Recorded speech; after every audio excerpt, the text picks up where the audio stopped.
mañana tenemos las ponencias relativas a las Cortes de Cádiz en su bicentenario, y contamos con la presencia de 4 expositores. En esta primera mesa vamos a escuchar al doctor Fernando Valle Rondón, historiador por la Universidad Católica del Perú con posgrado en el Brasil y profesor de la Universidad Católica San Pablo de Arequipa. Su tema: el clero y las comunidades indígenas de Arequipa en el siglo XVIII. ¿Podemos escucharlo entonces, profesor?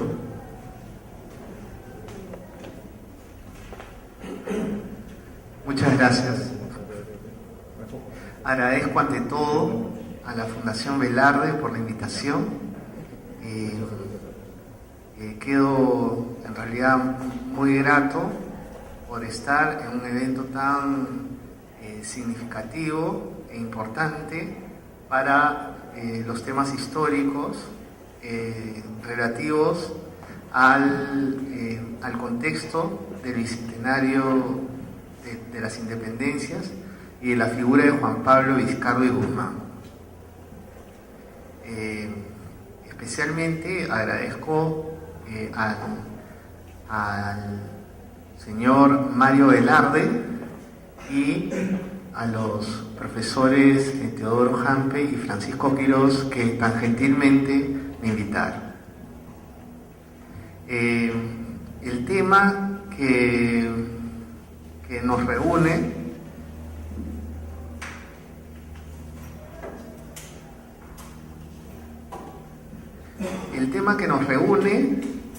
en este momento es el del clero y las comunidades andinas en Arequipa durante la independencia. Esta es una investigación que yo he estado desarrollando para toda la diócesis de Arequipa. La diócesis de Arequipa es una diócesis bastante extensa, ¿no? La diócesis de Arequipa fue creada en 1609, ¿no? Por Felipe III, ¿no? Ante una petición del Papa Pablo V, y hay la diócesis de Arequipa abarca desde Atico, ¿no? O inclusive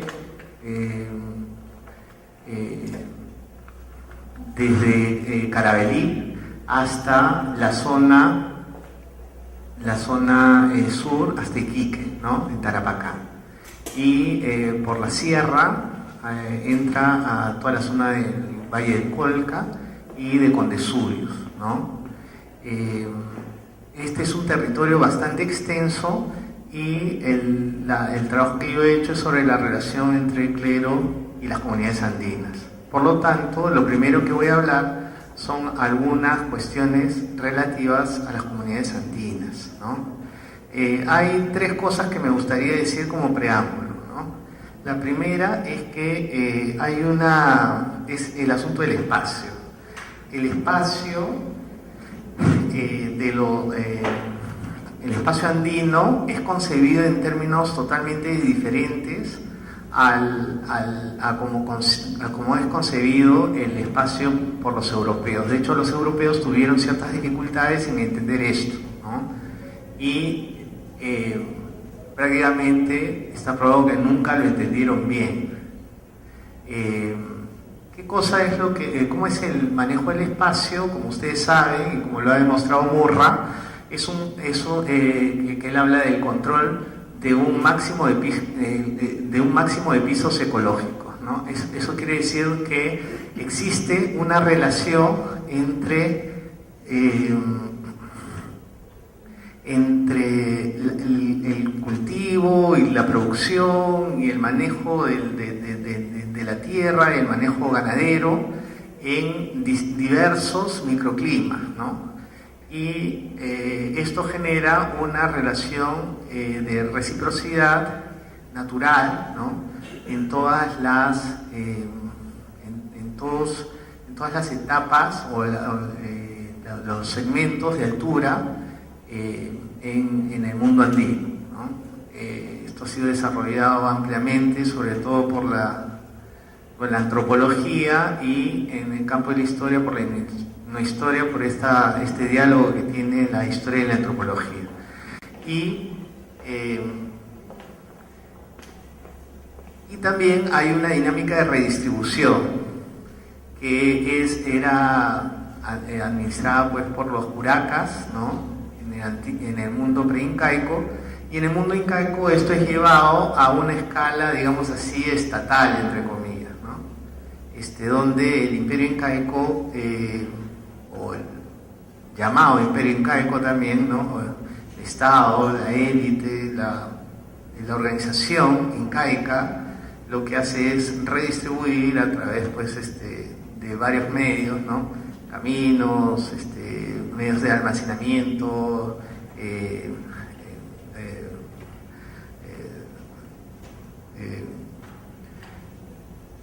funcionarios, ¿no? Inclusive un imaginario cultural sacralizado, estos bienes, ¿no? Entonces, esta relación de reciprocidad y de redistribución, también ha sido expuesto por Franklin Pierce, ¿no? Traía, por supuesto, problemas de comprensión para los españoles que llegaron. Sin embargo, yo por eso quería hablar de esta primera etapa del uso del espacio en el medio andino, y hay un segundo momento que es el de las encomiendas, ¿no? Cuando llegan los conquistadores. Cuando llegan los conquistadores con las encomiendas, como ustedes saben, las encomiendas son asignación de mano de obra, ¿no? a un español, con el compromiso de que el español, el conquistador, pueda garantizar dos cosas, ¿no? O tres cosas: el reconocimiento de la soberanía de la monarquía hispánica a través pues, de las autoridades hispánicas, ¿no? El segundo, la vida en policía, ¿no? Que es la vida según los criterios de la civilización hispánica. Y en tercer lugar, la evangelización de los indios, la catequesis, el adoctrinamiento a través de los curas doctrineros. Este esquema, ¿no? Que es el esquema de las encomiendas, es un esquema interesante en relación al uso del espacio andino. ¿Por qué? Porque el encomendero estaba a cargo de hombres, no estaba a cargo de un espacio, de una jurisdicción, digamos así, territorial. Sí tenía propiedades, ¿no? Pero la institución propia de la encomienda es una relación entre el encomendero y los indios. Por lo tanto, en el caso de Arequipa, de la diócesis de Arequipa, existe pruebas, digamos, aquí les puedo, se habla, pues, termino la idea. Existen pruebas de que los encomenderos entendieron que habían indios de la misma etnia, y no solamente de la misma etnia, sino interrelacionados por relaciones de parentesco, ¿no? En distintos pisos ecológicos. O sea, en la zona de Coyahuas, por ejemplo, había habían agrupaciones, poblados de indios que tenían relación con las zonas más bajas, ¿no? Que cultivaban, por ejemplo, maíz, ¿no? Y arriba papa, digamos, ¿no? Y entonces establecían esta relación de reciprocidad, ¿no? Y de alguna manera de redistribución a cargo de los caciques, ¿no? De los llamados caciques. Por ejemplo,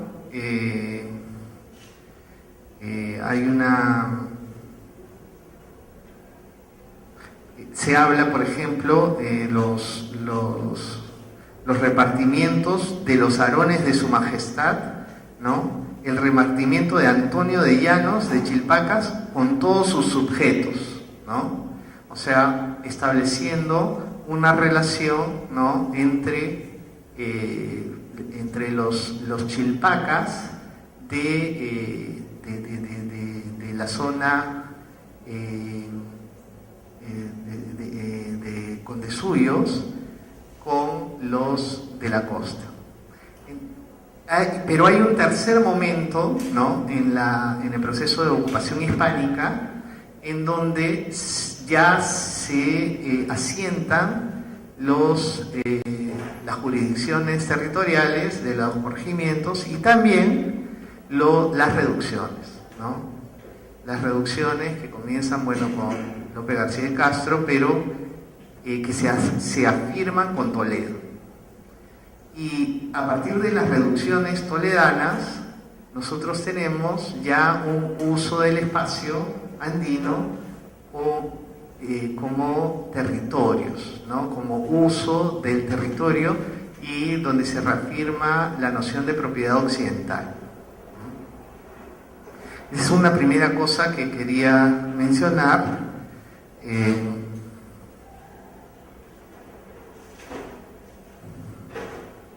Y otra que también quería decir previamente, y para eso me gustaría usar el mapa. Fíjense, esto de aquí es no, ¿puedes poner el primero? Este es un mapa del territorio de la diócesis y de los curatos que existen, ¿ya? En realidad se trata, como ustedes ven, de un gran territorio, ¿no? Cada uno de esos pines, ¿no? Es una parroquia, ¿no? Es lo que el trabajo que yo hice es sobre parroquias, ¿no? Las parroquias se llaman curatos, y cuando se trata de indios, ¿no? de curatos de indios o de parroquias de indios, se llama doctrinas, ¿no? Entonces aquí nosotros tenemos un mapa así, digamos, general, ¿no? Se pueden hacer acercamientos, ¿no? No sé si puedes pasar. Este es el territorio de la diócesis, que está dividido en 7 vicarías. Cada vicaría es como una especie de provincia eclesiástica dentro de la gran diócesis, ¿no? Y que sirve para, el vicario era como el administrador intermedio entre el arzobispo y los curatos, ¿no? ¿Podrías pasar a la siguiente? Aquí nosotros tenemos la vicaría de esto es Moquegua, ¿no? Esta es la vicaría de Moquegua, con Omate, Puquina, Carumas, Torata y Moquegua. Esta zona es étnicamente de origen puquina, ¿ya? Y antiguamente se hablaba... gracias. Antiguamente aquí se hablaba en todo este territorio el puquina, ¿no? Y después varió a la aymara. El puquina se extinguió aparentemente en el siglo XVII, aunque en el siglo XIX todavía existen personas que dicen, o sea, hay testigos de haber escuchado el puquina en pueblos, justamente en estos pueblos, ¿no? ¿Puedes pasar, por favor? Este es el curato del norte de Chile, en Tarapacá, que antes era el Perú, ¿no? Como ustedes saben. Aquí hay solamente 4 curatos: el de Camiña, Cibaya, Pica, y por arriba, Pica es el último. Arriba hay otro, no me acuerdo. ¿Puedes subir? No sé si se puede subir. Ya, no importa. ¿Puedes pasar al siguiente, por favor? Este es ya el cuadro de la zona propiamente de Arequipa, ¿no? Aquí hay como 14 curatos, ¿no?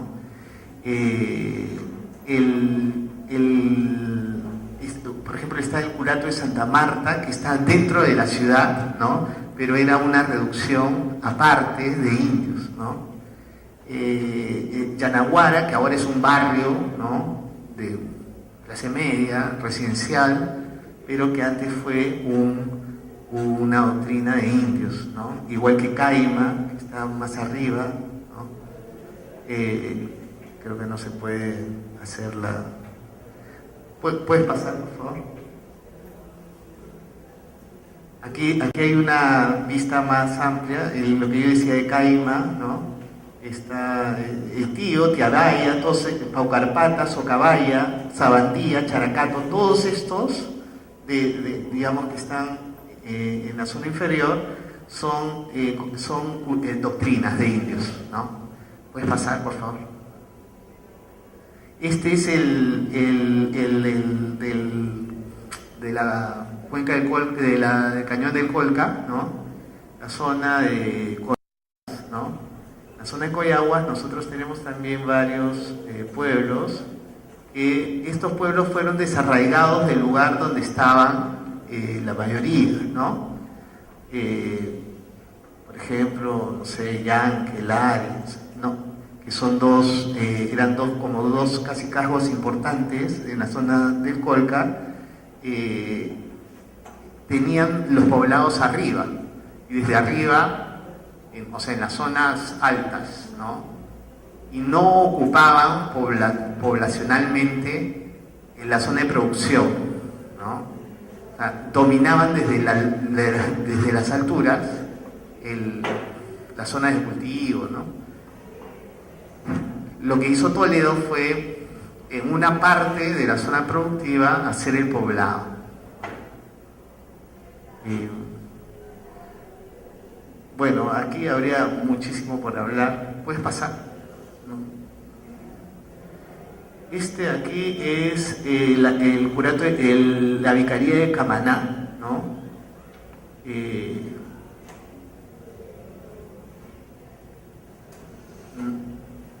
No es de Camaná. Esto, sí.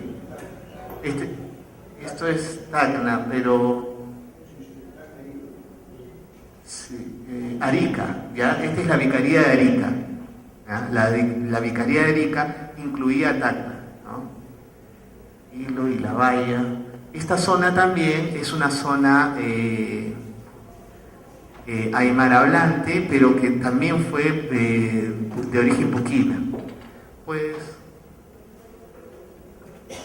esta es la zona de Camaná, ¿no? Aplao, por ejemplo, es lo que antes, bueno, después va a ser, o sea, en la época de la independencia, el curato de Majes, ¿no? Huancarqui, Ocoña, Camaná, Quilca, ya. Bueno, esos son los curatos, las vicarías, ¿no? Y aquí hay un conjunto, pues, de etnias que simplemente ahora puedo mencionar muy brevemente, ¿no? Los de origen, por ejemplo, de los Cuntis, ¿no? Los Coyahuas, los Cabanas, que tienen un origen Cunti también, el Colesuyo, ¿no? Etcétera, etcétera. Muy bien. Ahora procedo a exponer, para no salirme de tiempo, los documentos relativos a las ordenaciones sacerdotales muestran que la gran mayoría de candidatos al presbiterado son de ascendencia criolla. Esto es común en la época, tal como ha demostrado Paul Gangster en su estudio sobre el clero secular en Lima en el siglo XVIII. La mayoría de prebentados y curas procedían primariamente de la aristocracia local, y la probabilidad de una eventual promoción a cargos más prestigiosos está en directa relación con este trasfondo social. Los hijos de las familias más ricas y mejor relacionadas pueden acceder a las prebendas y privilegios del cabildo eclesiástico, mientras que en los estratos inferiores de la sociedad el acceso a los beneficios eclesiásticos es una forma de orgullo y de prestigio para la familia. Así, en términos generales, la carrera eclesiástica está vinculada a las redes de sociabilidad. Estos vínculos familiares son posibles de ser percibidos por los apellidos, casi todos de origen hispánico, muchos de los cuales proceden de las familias avecindadas de la ciudad. Sin embargo, es cierto también que las reformas ilustradas, como en el caso de la administración pública, buscan promover una suerte de meritocracia en el clero. Para ser promovidos, los presbíteros debían presentarse a un concurso de curatos. Tales concursos son convocatorias que el obispo realiza en su jurisdicción para seleccionar personas eclesiásticas destinadas a ocupar los cargos de curacas o párrocos. El proceso de selección implica que los candidatos, llamados opositores al concurso, rindan un conjunto de pruebas que consisten básicamente en exámenes sobre conocimientos en teología moral, fundamental para la solución de problemas morales cotidianos, y conocimientos bíblicos que revelen las capacidades de los opositores para la catequesis y la prédica desde el púlpito. Las pruebas de este concurso de curatos son rendidas ante un jurado seleccionado por el obispo, compuesto de 5 a 7 jueces expertos en teología, filosofía y moral. Existe también la posibilidad de que se presenten diáconos o inclusive subdiáconos para cargos menores. Los concursos de curatos constituyen documentos sumamente valiosos para conocer el origen, la vida y la obra de los clérigos doctrineros, pues existe documentación detallada sobre el postulante, así como testimonios de terceros de la labor pastoral, social y política realizada. La información describe la legitimidad, la limpieza de sangre, la vida y costumbres y finalmente la posición política respecto de tanto de la época monárquica como de la independencia, ¿no? Como se ve, aunque pueda parecer contradictorio, la meritocracia en este contexto supuso el requisito de la limpieza de sangre. Los accesitarios a los puestos del cabildo eclesiástico argumentan tener algún vínculo de parentesco con el obispo, aunque en este reclamo puede estar vinculado a un concepto de parentesco que no tiene que ver con los lazos de sangre, sino afectivos y confidenciales. De todos modos, amén de los privilegios y favores que un clérigo podía obtener por sus vínculos familiares y amicales de su entorno social, la jerarquía eclesiástica entiende tácitamente que los clérigos de familias conocidas garantizan en muchos casos una educación familiar y escolar privilegiada, la posibilidad de contactos, de linaje conocido, ortodoxia de fe y una cultura general de impronta católica cultivada en el ámbito familiar, requisitos todos ellos muy valorados para ciertos puestos públicos importantes. Bueno, aquí los candidatos tienen que, como ya se ha dicho, mostrar pues un conjunto de características que son consideradas importantes para su legitimidad y para estar en condiciones, en primer lugar, de acceder pues a los ministerios, ¿no? A las órdenes, y en segundo lugar para acceder a curatos. El acceso a los curatos, no todos los curatos, o sea, todos los curatos son propios, o sea, son como que de propiedad, son beneficios eclesiásticos, pasan a estar en propiedad del sacerdote, ¿no? Pero existen varios grados, ¿no? Hay algunos que son interinos, otros que son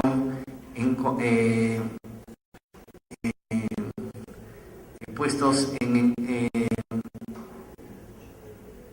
interinos y encargados, ¿no? Y también están los ayudantes, ¿no? Son distintos cargos que uno va teniendo y van como ascendiendo los curas de una etapa a la otra, ¿no? También existen casos el caso, por ejemplo, de Mariano Alejo Choquehuanca, que estuvo en la diócesis y que fue el único caso a comienzos del siglo XIX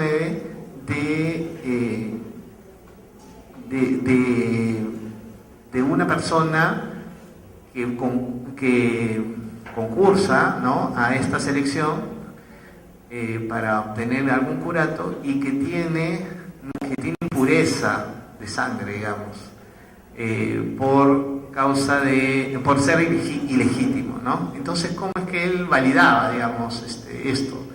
Por su ascendencia indígena, por ser el hijo de un noble, ¿no?, de un noble indígena, que es Choquehuanca, ¿no? Choquehuanca, dicho sea de paso, no es un apellido de la nobleza incaica originaria, ¿no?, sino que se hizo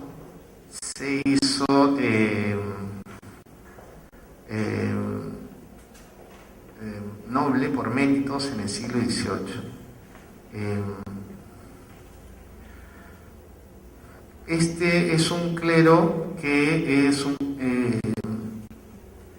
un clero criollo, ¿no?, básicamente, aunque existen posibilidades también, como ya lo hemos indicado, no solamente de que accedan indígenas de condición noble, sino también mestizos, aunque eso es un tema que todavía permanece con ciertos puntos oscuros, ¿no?, en la historiografía. ¿Por qué causa? Porque a veces es difícil llegar por los expedientes presentados por los candidatos a los curatos a establecer la procedencia mixta, ¿no?, sobre todo indígena, porque como ellos tienen que garantizar una limpieza de sangre, pueden ocultar o omitir cierta información. La palabra españoles, por otro lado, que es la utilizada no solamente para los españoles, ¿no?, de la península, sino también, como saben, para los criollos, pues, tiene un uso bastante flexible o manipulado, ¿no? Otro tema es el de aparece a comienzos del siglo XIX el término de ciudadano presbítero, ¿no?, que revela pues la voluntad del nuevo orden de eliminar o relativizar los privilegios corporativos, así como las diferencias de sangre y de estamento, considerando a todos como ciudadanos. Es decir, este criterio de la limpieza de sangre no fue tan estricto ya, justamente por esta influencia ilustrada que va desde el 18 y llega hasta el 19, ¿no? Es decir, los derechos corporativos van cediendo en función de estos criterios meritocráticos que consideran más bien ya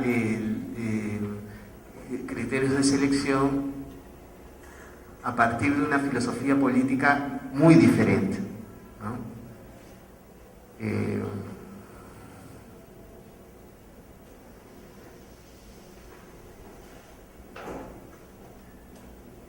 El número de presbíteros en relación a la población de las comunidades andinas es suficiente aparentemente. O sea, normalmente había un párroco por curato. Eso está, digamos, más o menos cubierto, ¿no? El obispo llama a concurso de curatos cuando lo cree necesario, ¿no? Y se presentan, bueno, muchos postulantes, y aquí, digamos, es importante señalar que en el antiguo régimen, que es en el siglo XVIII, estamos todavía aún, por supuesto, en la etapa ilustrada del antiguo régimen, hay en la monarquía el sustento pues del clero está cubierto, como ustedes saben, por una parte del tributo indígena. Esto garantizaba entonces que los curas pudiesen acceder a estas jurisdicciones, ¿no? Los curas, además, solo el último tema, dominan, pues, en el siglo XVIII hay un proceso de sobre todo a partir de las rebeliones, de las grandes rebeliones de finales del siglo XVIII, un proceso de castellanización, ¿no? La corona quería, considerando que ya se había hecho, pues, la evangelización, un proceso de castellanización de todas las Indias, ¿no? Y los curas continúan hablando la lengua aborigen, ¿no? Existe un gran número de curas, ¿no? Que llega más o menos al 50% o más, que están hablando lenguas aborígenes, que no aplican la castellanización. Y inclusive en los informes dicen que, por ejemplo, los indios prefieren confesarse en su lengua nativa a usar, pues, el castellano, ¿no?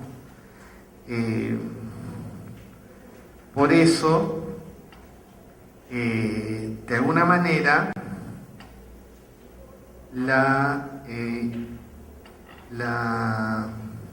las lenguas nativas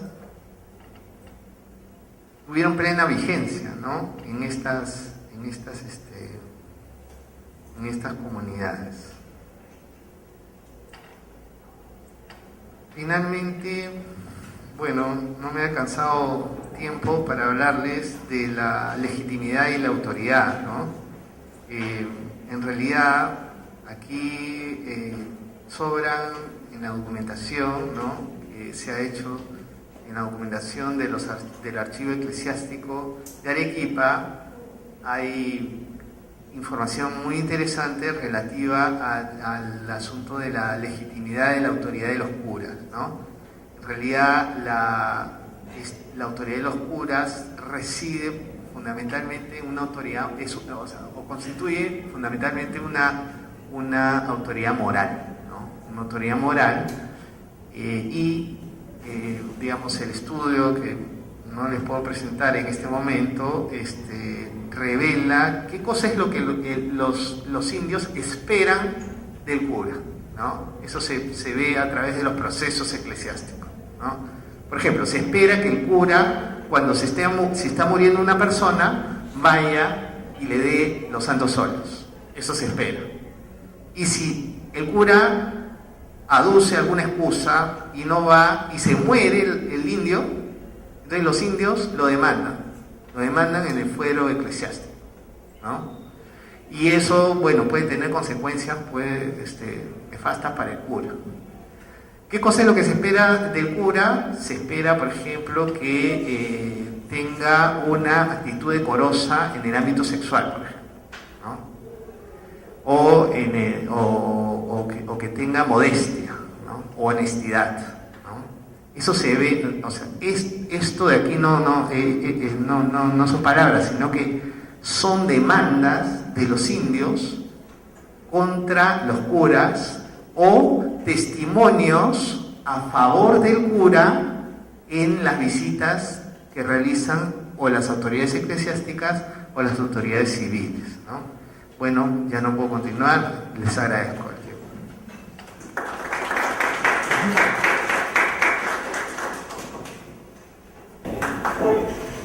Vamos a poder continuar conversando acerca de este tema en las preguntas que vienen a continuación de la exposición del doctor Mario Velarde Ceballos. Solamente un par de palabras acerca de su persona, porque él en realidad nos ha ilustrado ante la inauguración del evento acerca de sus orígenes, cómo se ha interesado por la historia y en particular sobre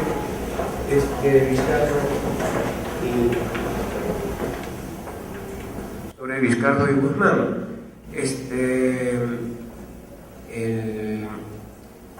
El doctor Velarde es médico humanista, usando su propia expresión. Sergio, ¿vas a usar el proyector? Allá, entonces. Bien, médico humanista, especialista en su rama médica de cirugía, pero sin embargo interesado desde hace mucho tiempo acerca de la historia de su patria.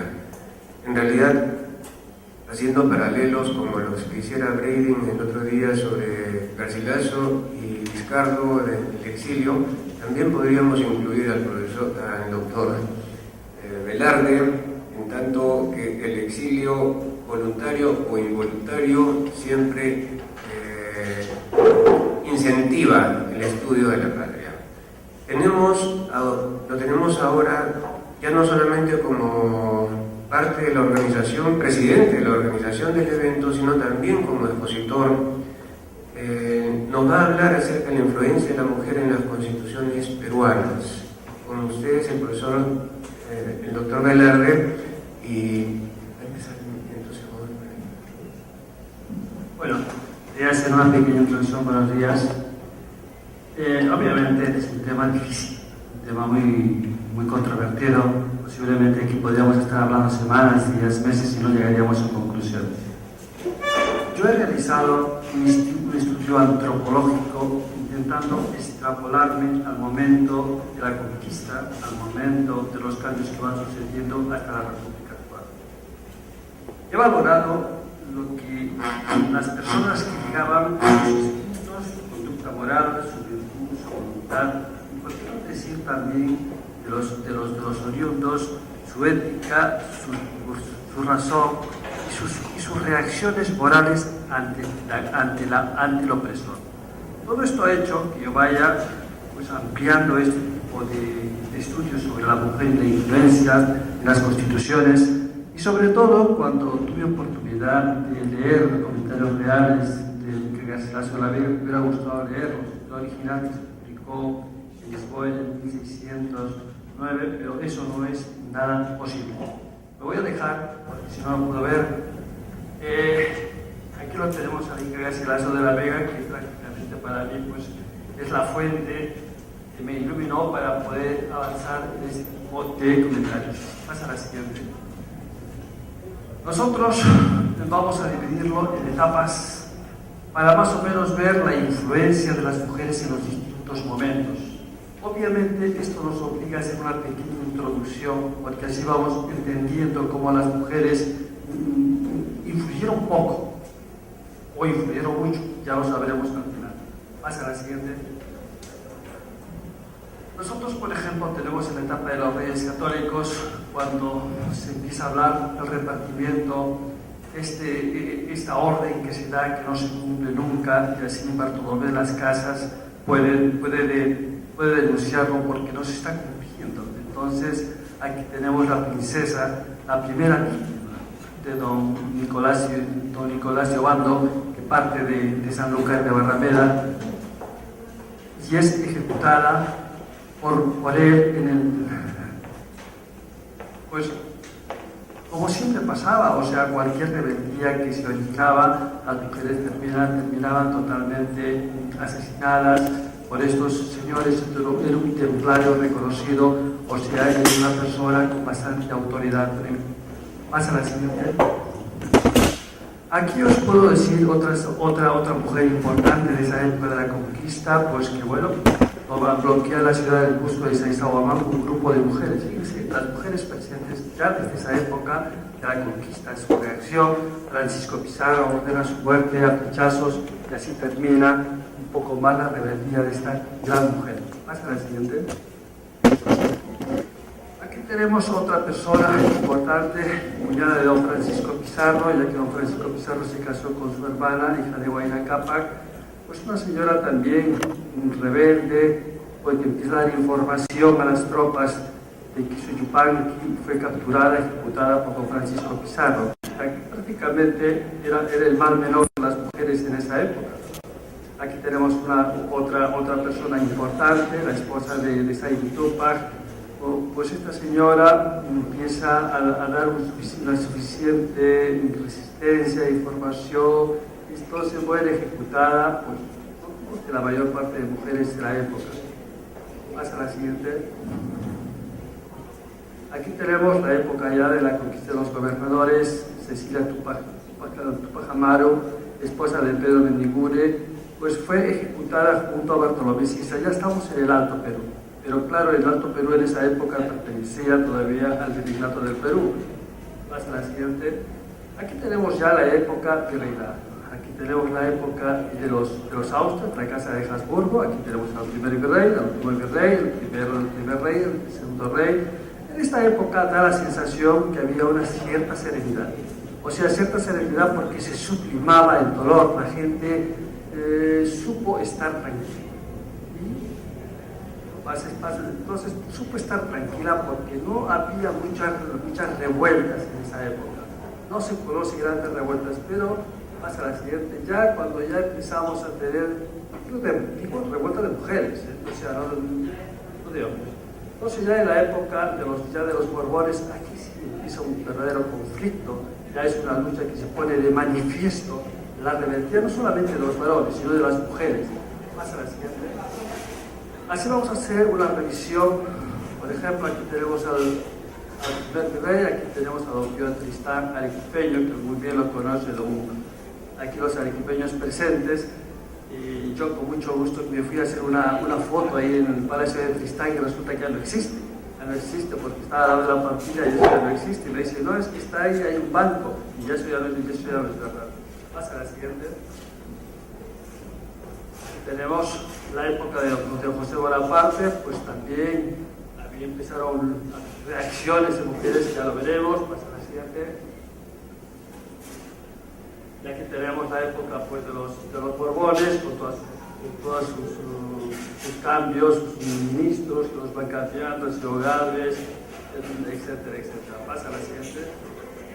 Entonces, aquí ya empezamos a ver a doña Manuela Portugal. Esta señora colaboró con Micaela Bastidas y Tupac Amaru en la rebelión. Esta señora fue desterrada y obviamente pues, fue conducida hasta el Callao y la caravana de la muerte de esa época, que prácticamente ninguna llegó al Callao porque todas fallecían en el camino. Las cosas se van diluyendo en el tiempo y esta señora pues, se hizo famosa porque en el puente de Pipinto un grupo de mujeres rechaza el ataque de los realistas.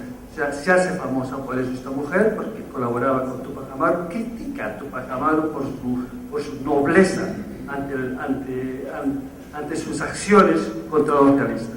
Pasa a la siguiente.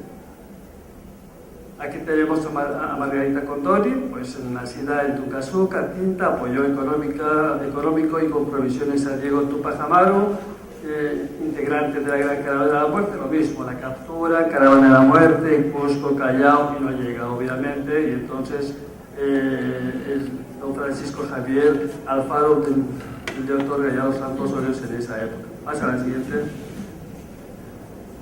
Bartolomé Sisa, ya nos vamos otra vez al Alto Perú, pero el Alto Perú entonces pertenecía al Virreinato del Perú, un poco hacía medias con el Virreinato de Santa Fe, pero esta es una de las valientes mujeres que luchó por la independencia.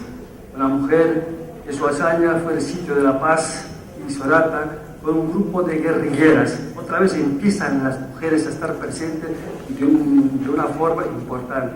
Es capturada, torturada, asesinada, por lo cual pasa a la historia y el Día de la Mujer está dedicado a ella, que es el 5 de septiembre. O sea que esta mujer pasa no solamente a la historia boliviana, peruana, pero sí que de Bolivia, reflejada en el Día de la Mujer. Hasta la siguiente. Aquí tenemos a Gregoria Pasa, llamada la virreina, luchó por la independencia con los hermanos Catari, colaboró con Tupac Amaru, fue fue muerta, sus miembros fueron dispersados y enviados a diferentes lugares, su cabeza puesta en la punta de una picota y el resto quemado. Fíjense la crueldad ante la rebeldía de las mujeres de la época. Pasa la siguiente. Aquí tenemos ya a una persona importante, la esposa de Túpac Amaru. Obviamente esta mujer, tenemos distintas lecturas, distintas versiones, muchas controversias por su pureza. Obviamente se le llamaba de esta manera por su origen, porque tenía un origen familiar africano, por eso se la llamaba de esa manera, pero fue capturada en la rebelión de Túpac Amaru y fue ejecutada a la edad de 36 años.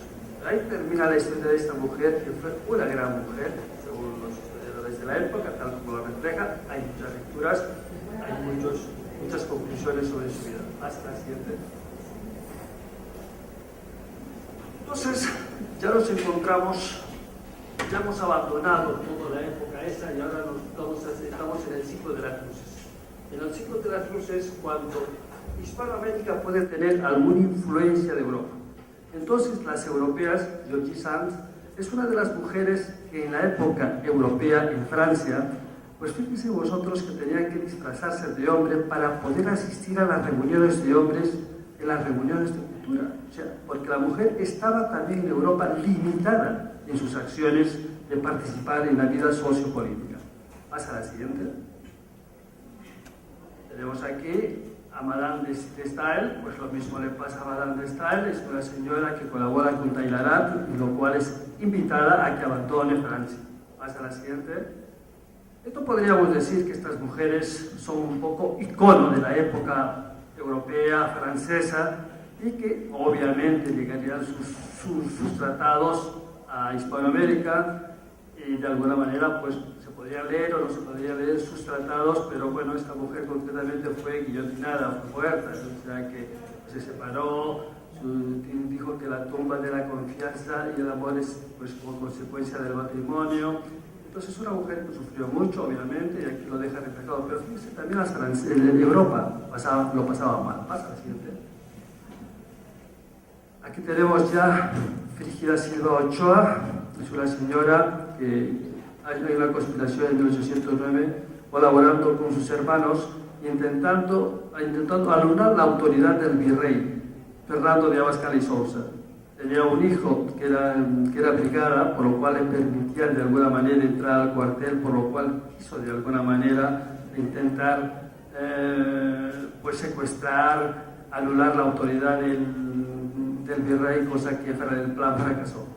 Pasa a la siguiente, pero ya las actitudes a la mujer siempre estaban presentes. Aquí tenemos a la llamada la cereza, es la jugonera, es una rebelde, pero aquí tenemos al señor, al militar que la captura y obviamente murió bajo captura, fue el castigo. Es una señora que apoyó la rebelión de Pumacahua, lo cual le costó la vida, pero ya estamos otra vez en el Alto Perú. Pasa a la siguiente. No quiero que penséis de que me estoy yendo al Alto Perú y estoy volviendo al Perú, pero es que he revisado a 300 mujeres y entonces solamente he sacado un grupo de ellas que considero las más importantes.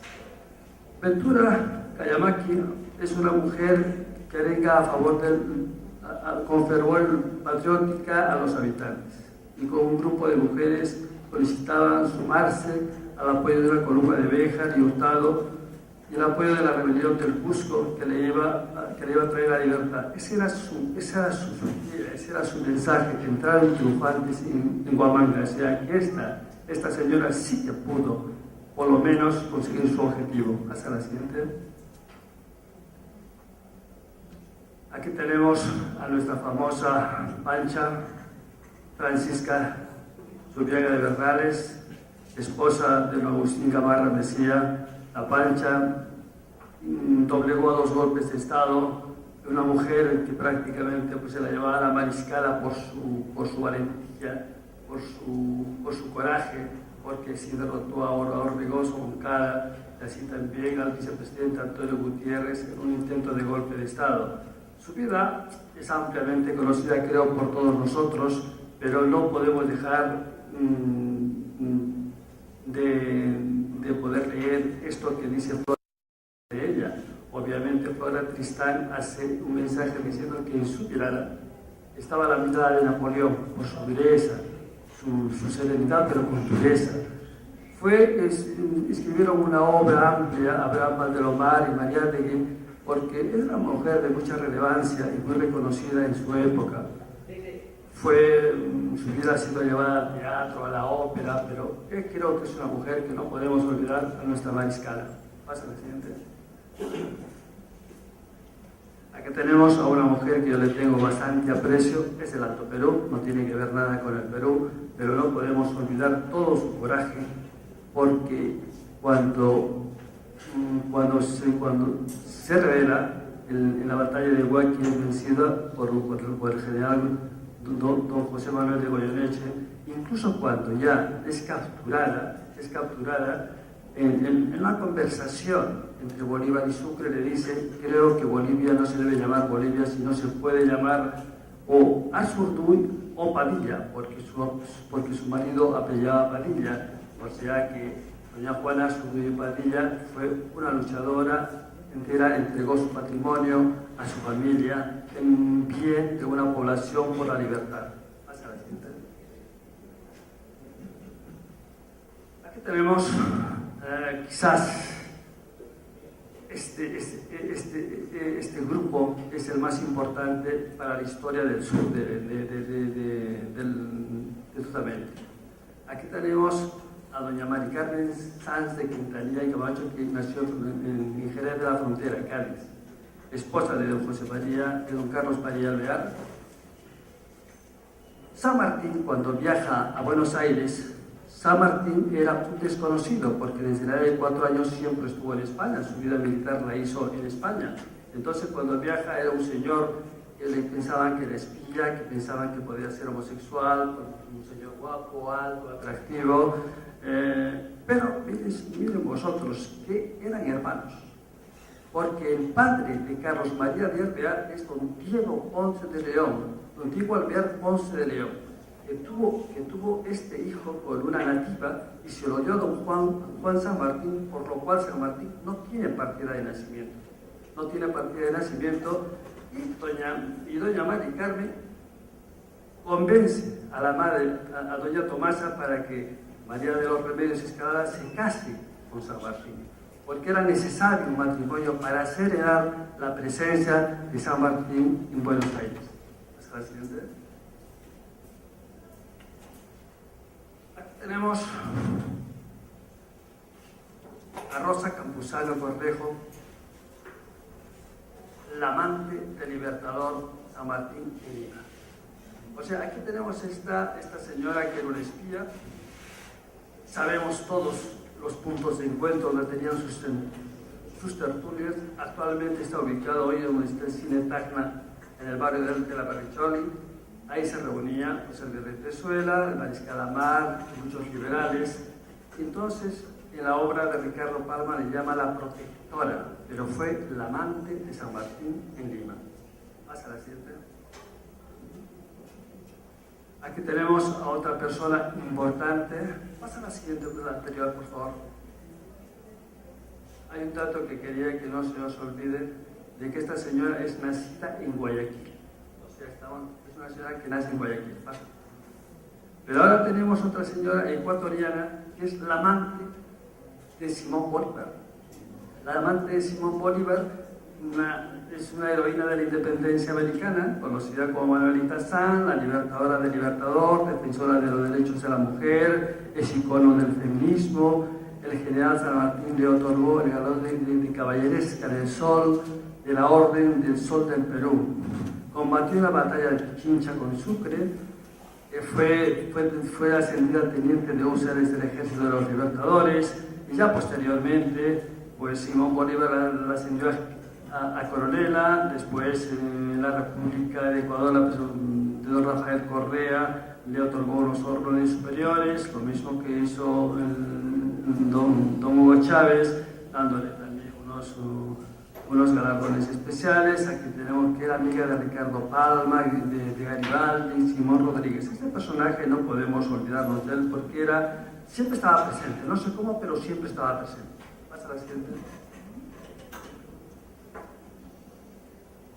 Aquí tenemos ya otro grupo de mujeres que se sublevan, cortan las amarras del puente del río Mantaro, pues porque intentan evitar que los españoles lleguen a su tierra. Pasa a la siguiente, esto es el Junín.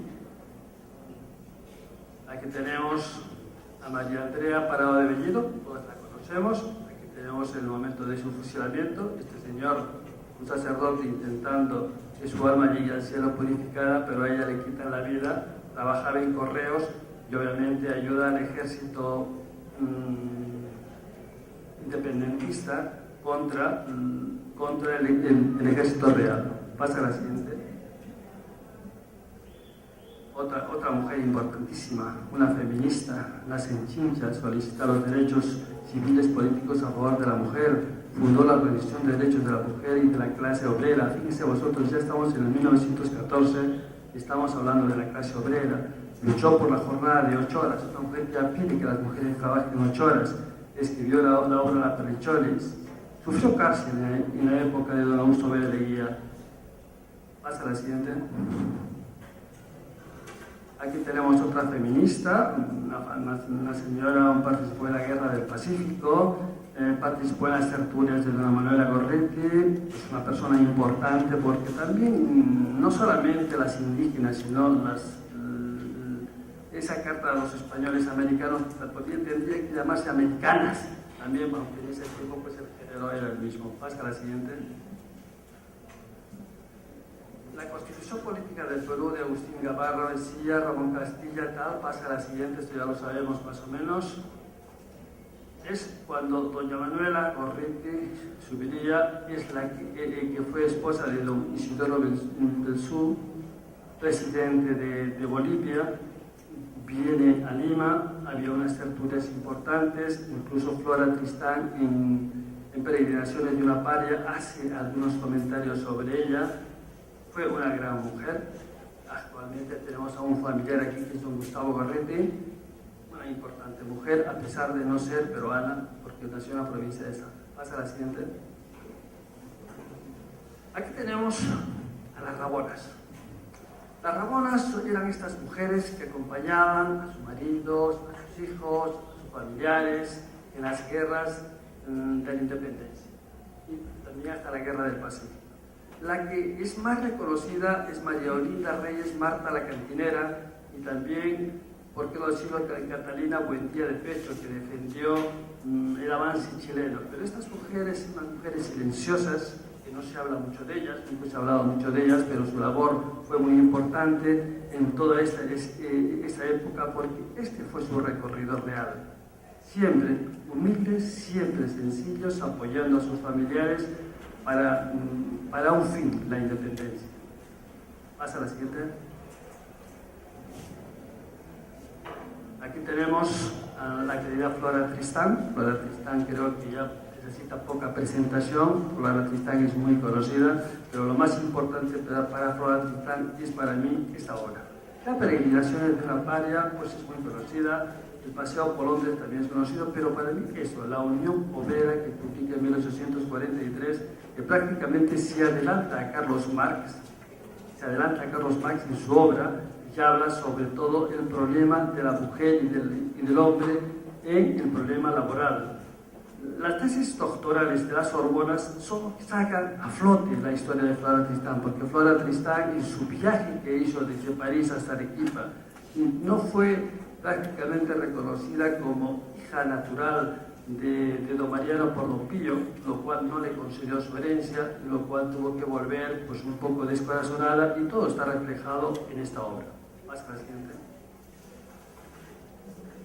Aquí la esposa de don Carlos, María Tiglachira, creo que es un exponente del silencio y la verdad, porque era una persona silenciosa, cautelosa, muy calculadora. Fíjense vosotros en el aniversario de la Universidad de San Marcos, estamos ahora, dice Avisoro, una juventud universitaria de vanguardia, alineada con el proletariado urbano y campesino, y su destino lo puso de de don Carlos Mariátegui a los intereses populares. O sea, ella de una manera tranquila y serena explica cómo su marido se puso su destino y sus intereses a un bien popular.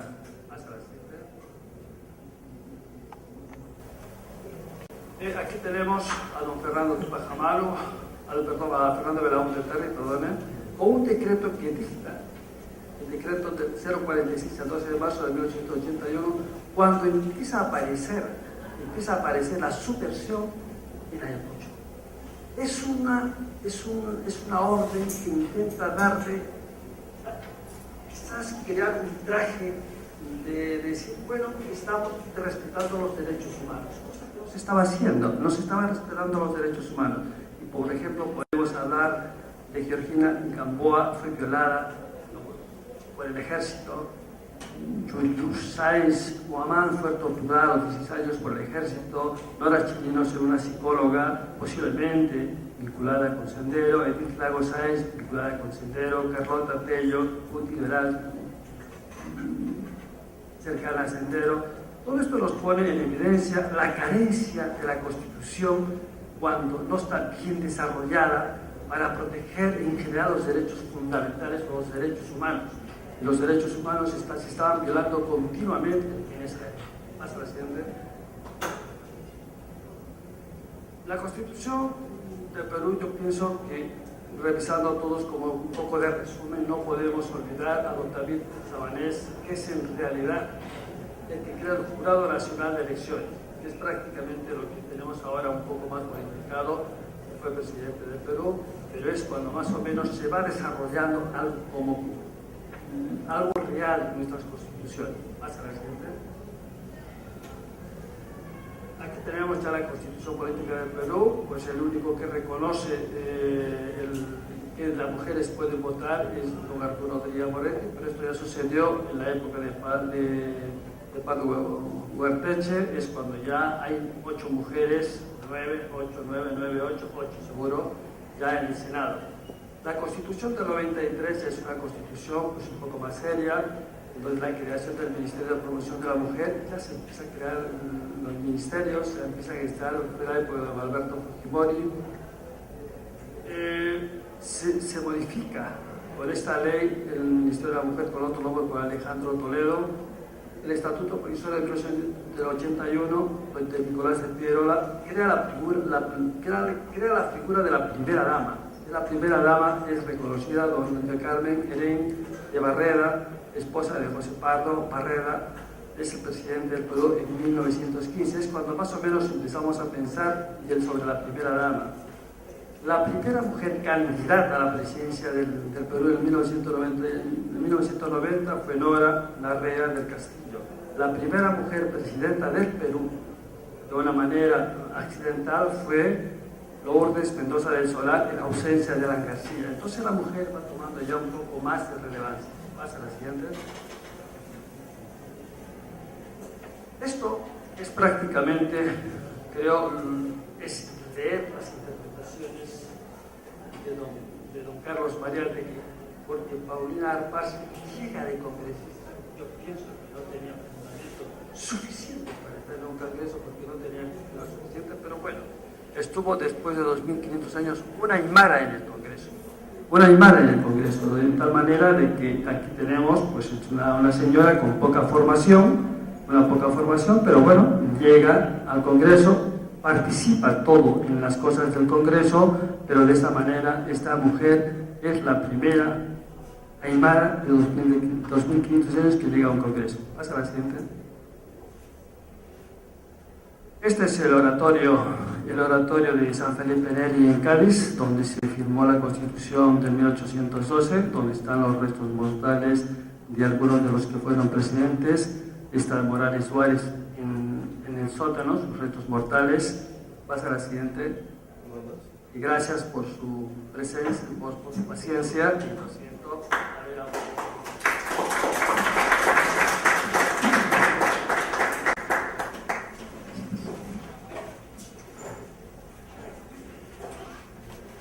Bien, luego de estas dos exposiciones ilustradas, no en el sentido del siglo XVIII, ¿no? Sino en el sentido actual, ilustradas con ilustraciones proyectadas. Procedamos a realizar preguntas acerca de sus contenidos y las interpretaciones. Si tienen ustedes alguna pregunta que hacer, tanto al doctor Valle como al doctor Velarde, por favor. Buenos días, querido doctor Velarde Ceballos, digno auditorio. En primer término quiero felicitar la gran idea de poner de manifiesto en este evento la influencia de la mujer en las constituciones. Si es verdad que participaron poco, yo quisiera saber ahora por qué la mujer generalmente, porque excepcionalmente ha quedado viva, ¿no? Generalmente fue ejecutada, fue traumada, fue golpeada, maltratada, etcétera, etcétera. Yo quisiera saber perfectamente por qué motivo las ejecutaban. ¿No será que eran mujeres rebeldes, querían hacer reconocer sus derechos? ¿No sería que las mujeres estaban manifestando que realmente tenían derechos y no se los reconocían? ¿O será fruto del machismo? Por último, ya en la República estoy viendo que, bueno, la civilización va avanzando, ¿verdad? Entonces se va teniendo más respeto y se va reconociendo que tanto la mujer como el hombre tienen no solo los mismos derechos, sino también las mismas capacidades para dirigir, para buscar las satisfacciones que realmente necesita un ser humano, como saber mandar, ordenar, participar, etcétera, etcétera. Entonces, mi pregunta concreta es, ¿por qué siempre se le relegó y se le castigó a la mujer y se le maltrató de tal manera que fue vejada y fue realmente puesta como en segundo lugar en lo que a la humanidad se refiere? Todo es esto, muchas gracias.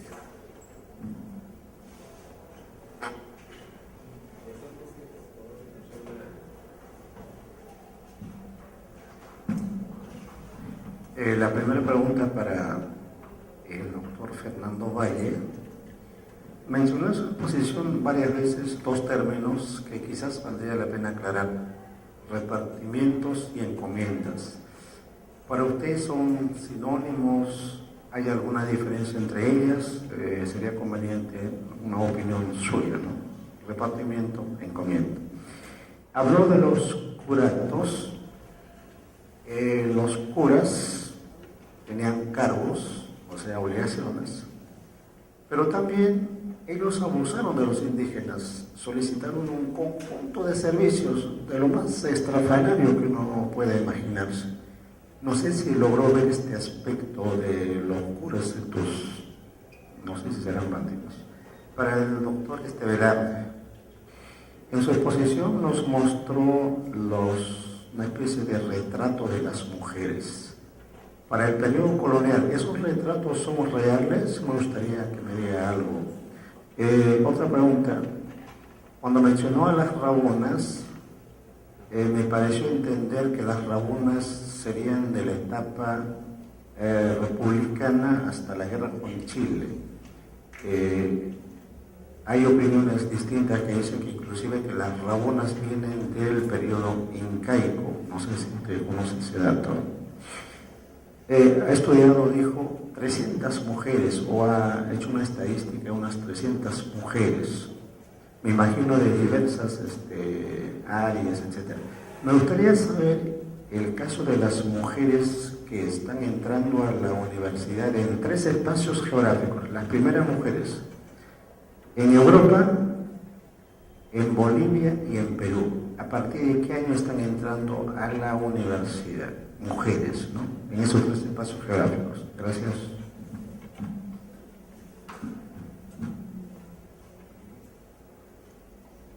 ¿Alguien más tiene alguna pregunta?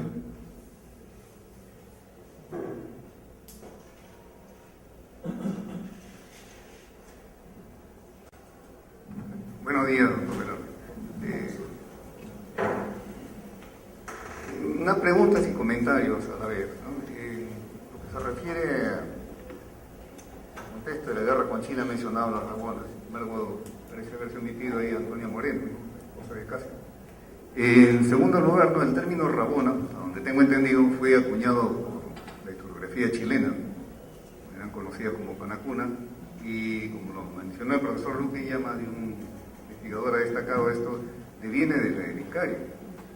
En muchas de las crónicas se menciona, ¿no?, que a veces los ejércitos indígenas que guerreaban entre ellos, muchas veces vencían quienes se arrancaban, o sea, sobre todo la columna de mujeres, que era la logística, ¿no?, como también en la independencia, ha sido la logística fundamental, ¿no? Un detalle también, ¿no? Cuando se menciona, hay una parte que me gustaría que aclare con respecto a Mariette, que dice que su esposo hizo un discurso en el 84 aniversario de la universidad. No sé, el 84 aniversario me gustaría, porque la universidad se fundó en 1551. Y bueno, destacar también el papel de, la lista de mujeres en la historia de Perú es larga, ¿no? Nunca acaba. Claro que ha sido un proceso no muy lineal, ¿no? Con sus altibajos, y me permite incluso, ¿no?, precisar el por qué la historiografía peruana nacional o la historia oficial ha silenciado el papel de la mujer peruana en el contexto de la guerra con Chile, ¿no? Más se ha destacado de algunas mujeres, por ejemplo, incluso se ha omitido de otras, ¿no?, el de la esposa del presidente Prado. Prado partió para Europa, pero su mujer quedó ayudando, naturalmente, en la defensa de Lima. Y el por qué la historiografía oficial ha silenciado a la mujer peruana, naturalmente porque habría que destacar más el papel de la mujer indígena que el de la mujer criolla o blanca, ¿no?, en la ciudad. No olvidemos, como diría una doctora Edmundo Guillén, tenía que la mujer limeña, fundamentalmente, ¿no?, hizo el papel de cortesana, ¿no? Y una de las columnas indígenas de Cáceres, en sus marchas hacia los Andes, iban cantando una canción en quechua, ¿no?, que traducía el castellano, y era lo siguiente, ¿no? La india con la galga, por la patria está luchando, ¿no?, y la blanca con la nalga, la limeña con la nalga, la patria está entregando, ¿no? Eso naturalmente denota ya una discriminación y también un papel, una diferenciación de los roles que habían en este proceso, ¿no? Sí, eso es todo. Sí, gracias. ¿Alguna otra pregunta?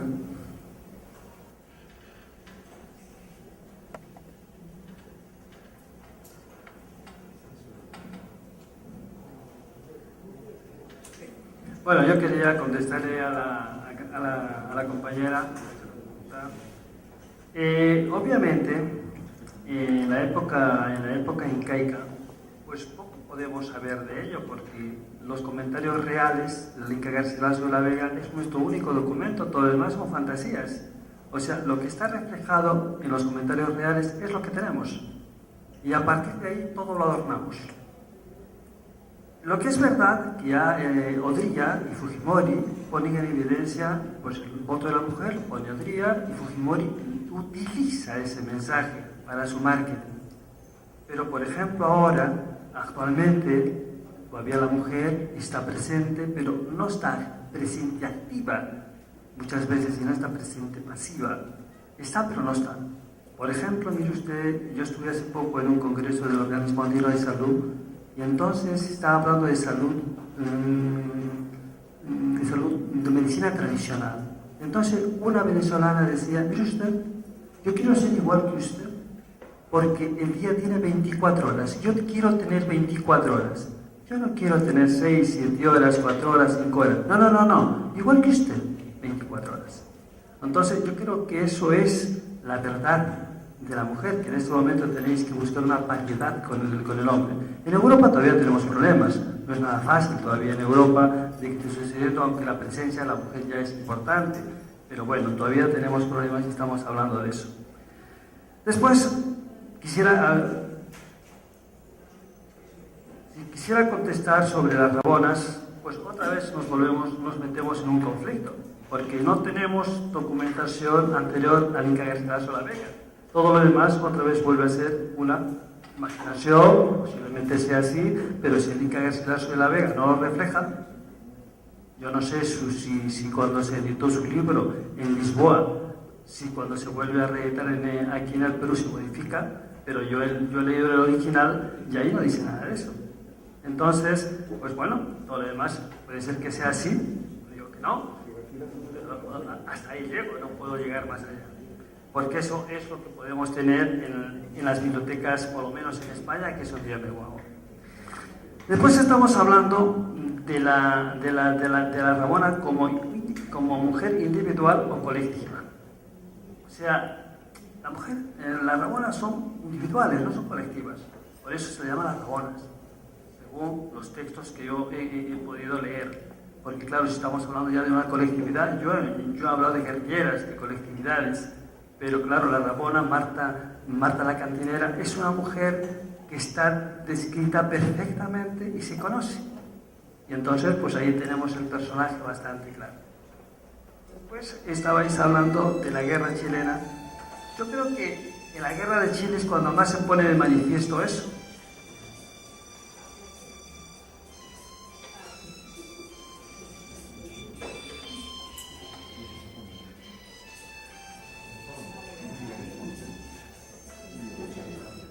Es cuando más se pone de manifiesto, por lo menos están más activas las mujeres, es cuando más se conoce, porque el icono es Marta la Cantinera y es la que más o menos da la imagen al resto de mujeres.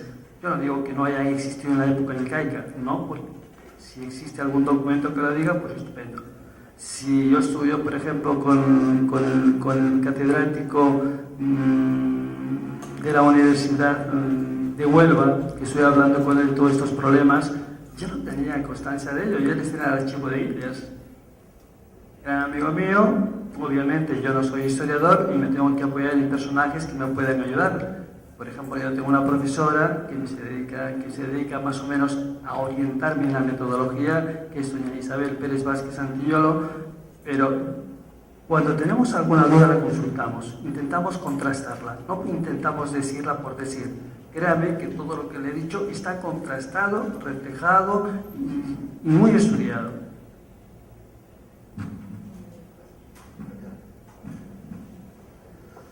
Bueno, muchas gracias por la pregunta.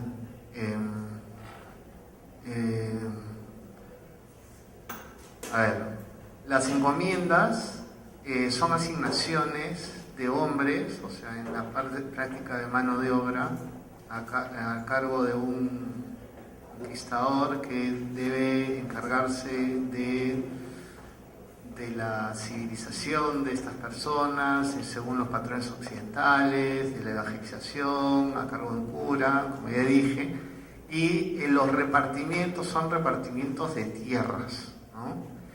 En el siglo XVIII, sin embargo, la palabra repartimiento se usa también como repartimientos de efectos, o sea, de mercancías, ¿no? O sea, bueno, todo el problema que es descrito por Jürgen Golte en su famoso libro Repartos y Rebeliones. Esto último me hace hablar de la segunda pregunta, ¿no? A propósito, me gustaría mencionar, aprovechando la pregunta del profesor, del señor, ¿qué tiene que ver todo lo que he hablado pues, con Juan Pablo Vizcardo y Guzmán, ¿no? Juan Pablo Vizcardo y Guzmán, como ustedes saben, vivió en el siglo XVIII y nació en Pampacolca. Pampacolca es un curato de la zona de Condesuyos, ¿no? Donde está también Viraco, Andagua y otros poblados que tienen pues una cultura asociada digamos, a lo religioso también, ¿no? Y donde el clero tiene una postura que tiene rasgos similares, culturalmente similares en cada poblado, ¿no? Sobre los abusos, que es la segunda pregunta que me hicieron, efectivamente habían abusos, ¿no? El cura, por ejemplo, a veces podía cobrar por sus servicios, eso estaba prohibido, ¿no? A propósito, por ejemplo, les pongo un ejemplo de Pampacolca, de lo que el cura no hace, ¿ya? De lo que el cura no hace. Les digo, ¿ya? Se dice, se sabe que el cura no prende a los indios, no les hace condenaciones algunas, no les premia a ofrecer en las misas, no les reparte efectos, esos son los repartimientos de efectos, ¿no? Ni mantenimientos, ni menos se introduce en las últimas disposiciones de sus bienes en perjuicio de sus legítimos herederos. Es decir, que habían curas que influenciaban o influían en los moribundos, ¿no? Para tomar parte de la herencia que pueda dejar en testamento, ¿no? Esas eran malas prácticas, ahí por negación nosotros podemos deducir malas prácticas, y de hecho, bueno, ha ocurrido que los curas hacían sobre las comunidades andinas, ¿no? Eso en Pampacolca, que es el lugar donde nació Juan Pablo Vizcarra de Guzmán. Eso es lo que no se hacía, ¿no? También hay otros que, por ejemplo, condenaban con azotes y condenaciones a los indios, ¿no? Eso estaba prohibido también. También, si el cura tenía que ausentarse, tenía que pedir primero licencia, eso es lo que yo les decía. O sea, hay casos en los que los indios denuncian al cura porque en ausencia ocurrió algún incidente que ellos esperaban. Lo que les mencioné, por ejemplo, el sacramento, los últimos óleos, pues a un moribundo, ¿no? Después, otra cosa que podían hacer los curas era ser vagos, ¿no? Vagos, o sea, no hacer ser una especie de prebendados, ¿no?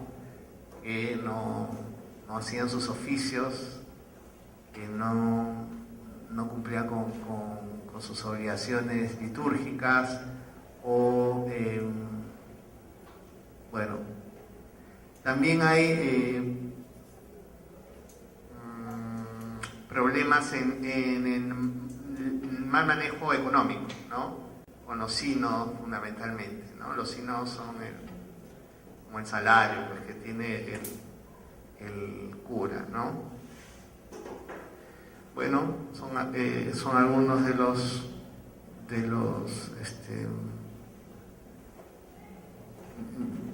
los casos que hemos visto. Hay también problemas, o sea, en el siglo XVIII las autoridades civiles, ¿no? Se preocupan bastante por estos temas que son propios del patronato, ¿no? O sea, por ejemplo, en la visita del fin del siglo XVIII de Álvarez y Jiménez, él relata problemas existentes entre el clero y las comunidades andinas, pero también en las comunidades andinas, ¿no? Por ejemplo, el hecho de que se gasten demasiado dinero en las fiestas y no les alcance después para el sustento diario que puedan tener, ¿no? Eso también es condenado por la autoridad civil o denunciado, ¿no? A efectos de que se pueda hacer algo al respecto. Bueno, sí, podría hablar más, pero bueno. Sí, muchas gracias a los dos expositores.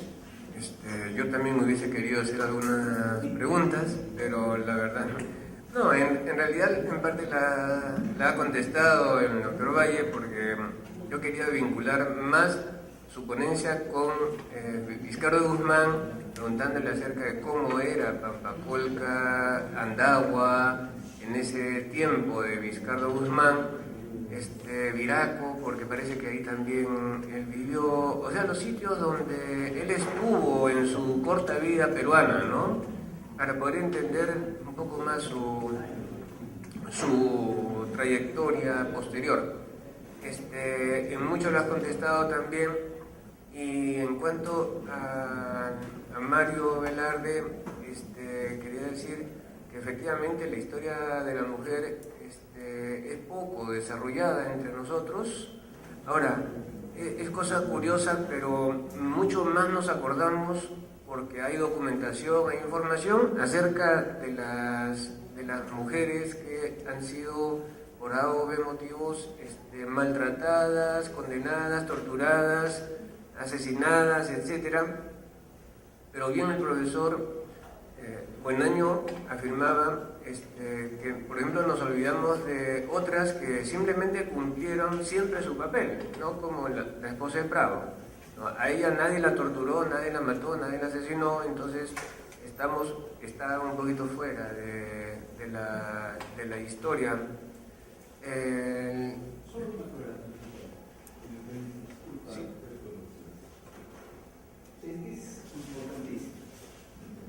En el papel de los curas, en el caso del cura Silvestre, del cura Vizcardo y Guzmán de Viraco, de la doctrina de Santa Úrsula de Viraco, en su testamento deja su herencia a los hermanos Vizcardo y Guzmán, a Juan Pablo y a Josef Anselmo.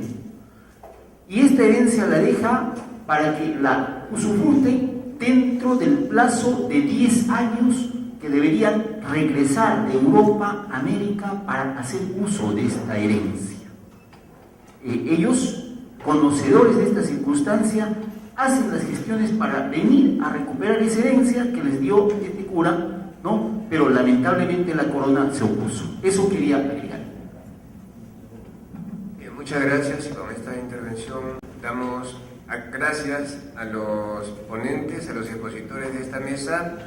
En unos 10 minutos volvemos, tomemos un café, estiremos las piernas, regresemos con 2 ponencias del doctor Patricio Ríquez de Castro y del doctor Manuel Martínez Sospe.